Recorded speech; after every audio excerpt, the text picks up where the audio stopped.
With the recent shutdown of large ex-gay organisations like Exodus International and Living Waters Australia, you'd think that the evangelical gay-to-straight movement was on its last legs. But nothing could be further from the truth. Apart from celibacy, ex-gay therapy is still the only response to same-sex attraction that evangelical churches have. The ex-gay movement is based on the idea that homosexuality is a lifestyle choice, one that can be cured, permanently suppressed, or that you can indeed pray the gay away. Many participants report having to live a double life, double-thinking all levels of human interaction so as not to reveal their same-sex attraction. For some, this constant mind game leads to poor mental health and can have deadly consequences. 12 months ago, Melbourne man Damien Christie took his own life. This is his best friend, David Lagrasso. Unfortunately, my friend Damien had taken his life. Rather than finding love and acceptance in churches, he was put through the whole gay process, which really just, I think, just set him down a spiral of no return, because they just meddled with his childhood, and he would have, been thinking things about himself that weren't even there. You really believe that?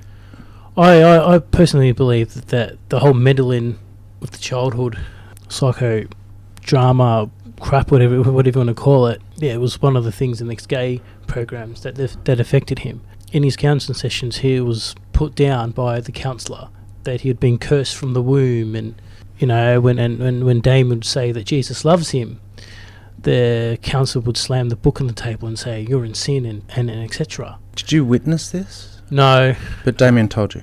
Yes. Rachel Goff is one of the few people to study the ex-gay movement here in Australia, but it wasn't easy. When I was conducting my research, prerequisite was, the kind of person I was looking for to talk to was somebody who had participated in an ex-gay program, who had been able to reconcile their faith and their sexuality post-program. Of the hundreds, perhaps thousands of people who have been through ex-gay programs in Australia, only 6 wanted to talk. That is the level of trauma that people experience from these programs.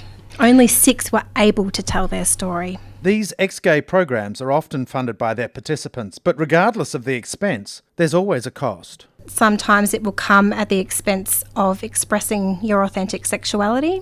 Sometimes it will come at the cost of leaving your spirituality and your connection with religious community and God behind, which is a very painful thing for some people to do. Some people, unfortunately, can't deal with the pain of what these programs push and decide that they can't continue to live.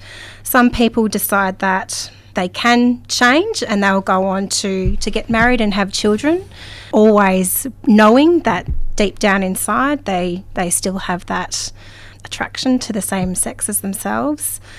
Sometimes people just leave it all behind them anyway and just continue on with a secular queer lifestyle and either love it or, continue to have this question of what if I could go back to church, or what if I could reconnect with my family? So there is always a cost. Even after losing his best friend, David Lagrasso understands the importance of being there for others who continue to battle the disconnect between sexuality and faith. But I've had other close gay friends of mine contact me right at the brink of suicide. I spoke to them on the phone and they were tears, crying on the phone, and I can't do this anymore. This is too hard. Unfortunately, I was able to tell them just to calm down and just hang in. I was able to keep them going, and now they're doing a lot better in life. They're still with us, but sadly we have people who we just can't. There's nothing we can do. We lose them.